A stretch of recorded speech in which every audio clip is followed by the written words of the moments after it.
सर्वप्रथम सर्वांना श्री स्वामी समर्थ. घटस्थापना 2023.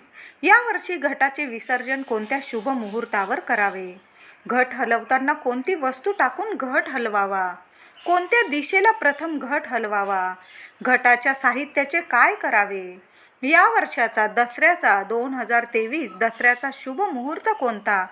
संपूर्ण माहिती जाणून घेण्यासाठी व्हिडिओ शेवटपर्यंत बघा. तुम्ही आपल्या चॅनलवर नवीनच असाल, कृपया चॅनलला नक्की सबस्क्राईब करा. आपल्या सर्वांच्याच घरात घटस्थापना झाली आणि बघता बघता आज अष्टमीसुद्धा आली.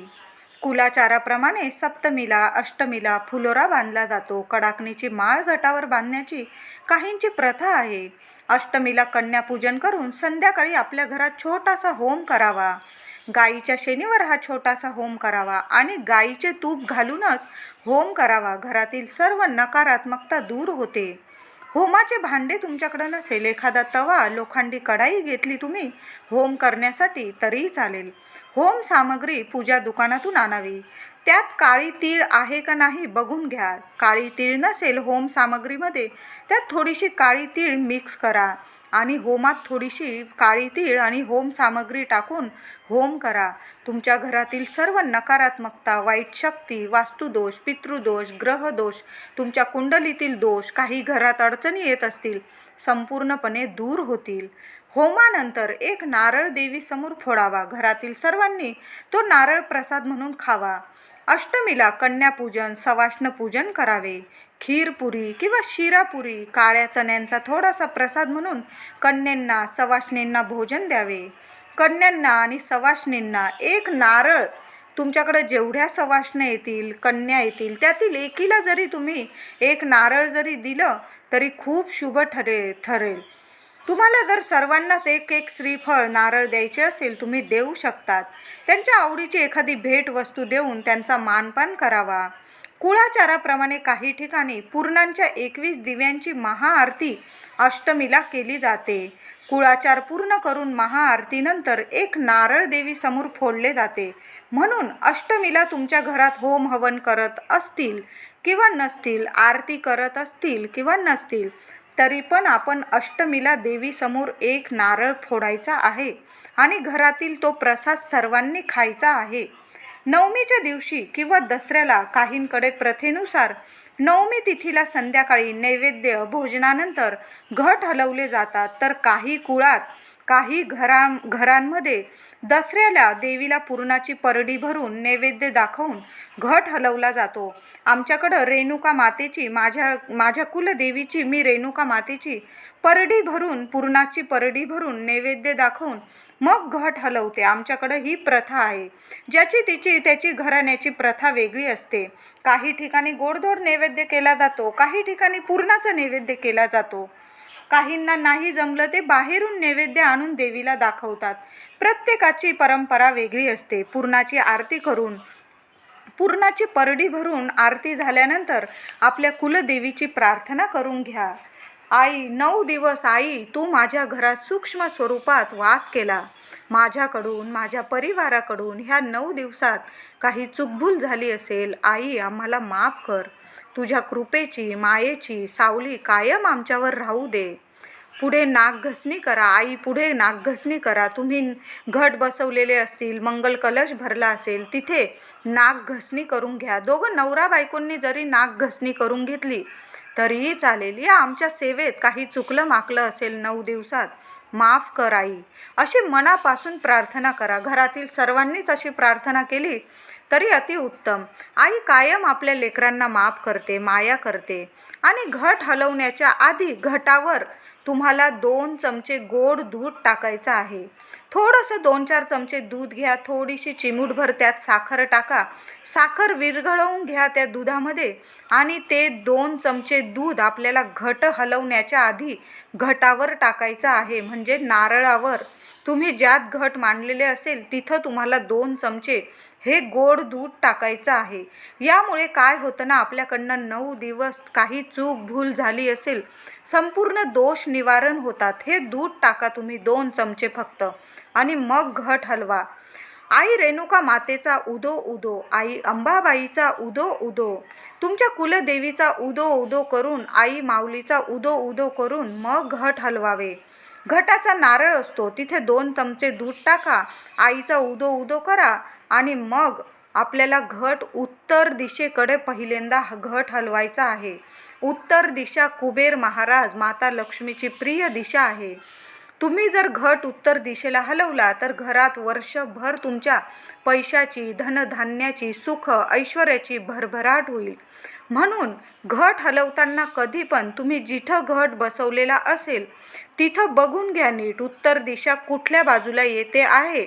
तुमच्या घरामध्ये उत्तर दिशा कुठल्या बाजूला आहे त्याच बाजूला पहिल्यांदा घट हलवायचा आहे. तुम्ही कायम भरभराट होईल तुमच्या घरात. करून बघा, बरकत राहील, आरोग्य राहील, अखंड लक्ष्मी कायम वास करेल तुमच्या घरात.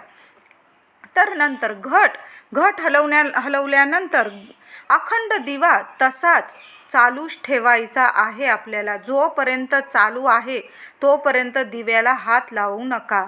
दिवा फुकून वगैरे शांत करू नका. घट विसर्जनानंतर दिवा जेव्हा स्वतःहून शांत होईल, विझेल, तेव्हाच विझू द्या. तुम्ही स्वतःहून दिवा विझवू नका. लहान लेकरं वगैरे असतील, फुंकर मारत असतील, त्यांना मारू देऊ नका. जरासं लांब ठेवा. जोपर्यंत दिवा स्वतःहून जोपर्यंत जळत आहे तसाच दिवा जळू द्या, हलवू नका. त्या दिव्यात घट विसर्जनानंतर तुम्ही तेल नाही टाकले तरी चालेल, पण जोपर्यंत जेवढे तेल आहे तोपर्यंत दिवा जळू द्या. नंतर दिवा विझल्यानंतर दिव्याखाली ठेवलेले तांदूळ तुम्ही पक्ष्यांना घातले तरी चालेल, कारण ते तांदूळ थोडेसे तेलकट झालेले असतील आणि खूपच जास्त तेलकट झालेले असतील तर ते तांदूळ तुम्ही निर्माल्यात टाकून द्या, पक्ष्यांना घालू नका. दिवा शांत झाल्यानंतर दिव्यातील वातही दसऱ्याच्या दुसऱ्या दिवशी तुम्ही निर्माल्यात टाकली तरी चालेल. ती वात दुसऱ्या दिव्यात वापरू नका, कारण आपण 9 दिवस कुलदेवीच्या नावाने तो दिवा पेटवलेला होता. म्हणून ती वात आपण घट विसर्जन करतो त्याच्यानंतर तुम्ही विसर्जनात टाकून दिली तरी चालेल. ती वात दुसऱ्या दिव्यात कृपया वापरू नका. दिव्यात थोडं तेल शिल्लक राहिलेलं असेल ते तुम्ही देवघरातील दिव्यात वापरून टाका. दिवा लावायचा असेल तेव्हा तुम्ही ते तेल वापरू शकतात. घटात आलेले धान असेल ते तुम्ही पूर्णपणे विसर्जित करू शकता. तुमची घरात परंपरा असेल तर तुम्ही पूर्णपणे विसर्जित करू शकता.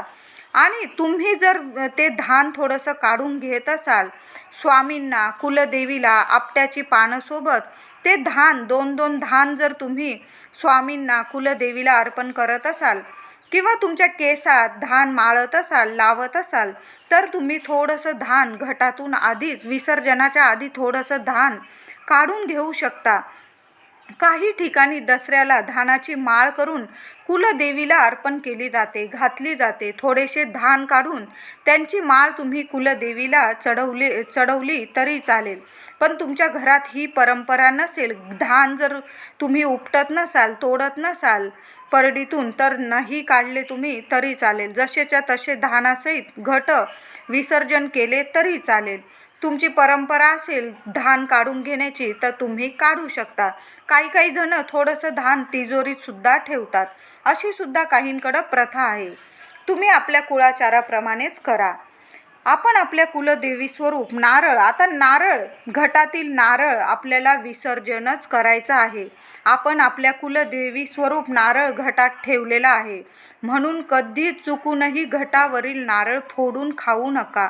कधी पण कुलदेवीचा मार्गशीर्षातील गुरुवारी लक्ष्मी मातेचा जेव्हा आपण मंगल कलश भरतो, घट बसवतो, तेव्हा तो नारळ ठेवतो, कधी चुकून पण फोडून खाऊ नये. देवी आईचा नारळ असतो. देवी आई स्वरूप आपण देवीला कधी फोडतो का? नाही ना. म्हणून देवी आईचा स्वरूप नारळ कधी पण विसर्जनातच टाकायचा आहे. विसर्जन करावा. नारळ कधी पण फोडून खाऊ नका.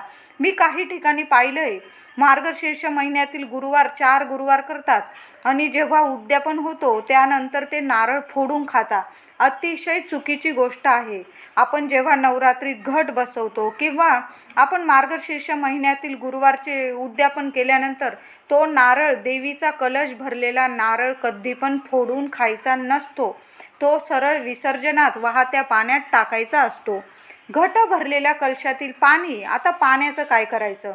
घरात थोडे थोडे तुम्ही पाणी शिंपडून दिले तरी चालेल आणि बाकी पाणी झाडाला घातले एखाद्या तरी चालेल.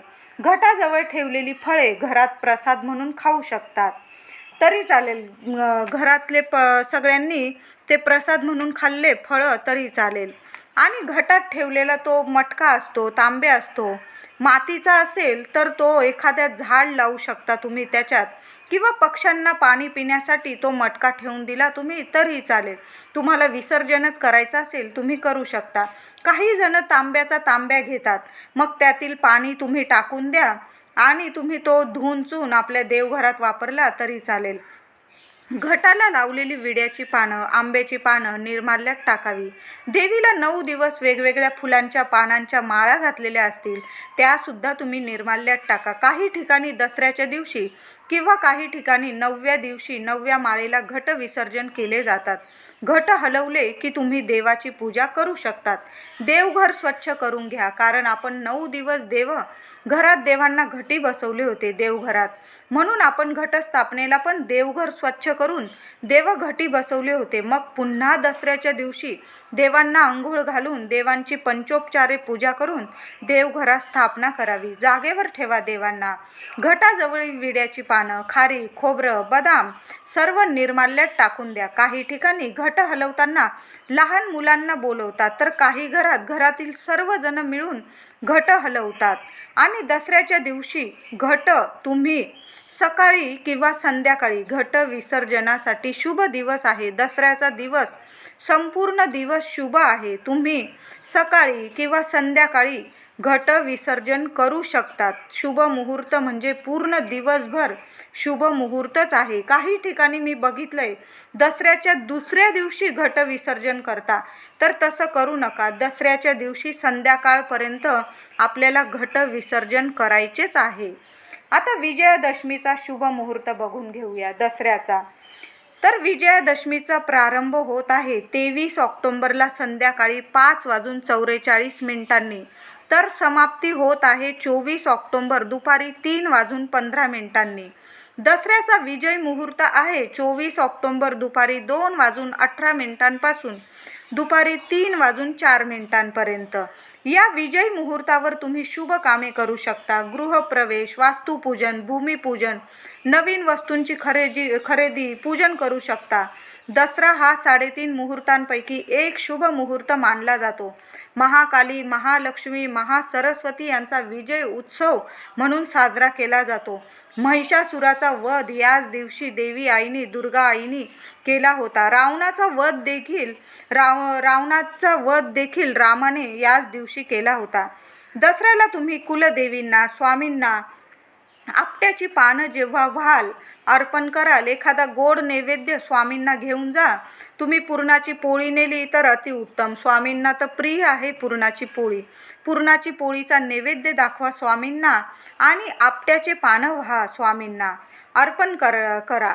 आणि घरी येताना त्यातील 2 आपट्याची पानं तरी स्वामींना वाहिलेली 2 आपट्याची पानं, स्वामींच्या चरणी वाहिलेली 2 आपट्याची पानं फक्त तुम्ही येताना बरोबर घरी घेऊन या. आणि ती घरी आणलेली आपट्याची पानं सरळ तिजोरीत ठेवून द्या. पाकिटात ठेवली तुम्ही तरीही चालेल. मंदिरातून आले हातपाय धुवू नका. पहिल्यांदा आपट्याची पानं घरी घेऊन आल्यानंतर तिजोरीत ठेवून द्या किंवा तुमच्या पर्समध्ये ठेवून द्या. बघा, धनधान्याची वर्षभर आवक वाढत राहील. तुमच्या घरात बरकत होत राहील. कशाची कमी राहणार नाही. म्हणून हा आपट्याच्या पानांचा दसऱ्याला शुभ मुहूर्तावर नक्की उपाय करून बघा. दसऱ्याला तुम्ही दिवसभरात केव्हाही स्वामी मंदिरात गेला, अगदी रात्रीच्या 9 वाजेपर्यंत गेला तरीही चालणार आहे. संपूर्ण दिवस शुभच आहे.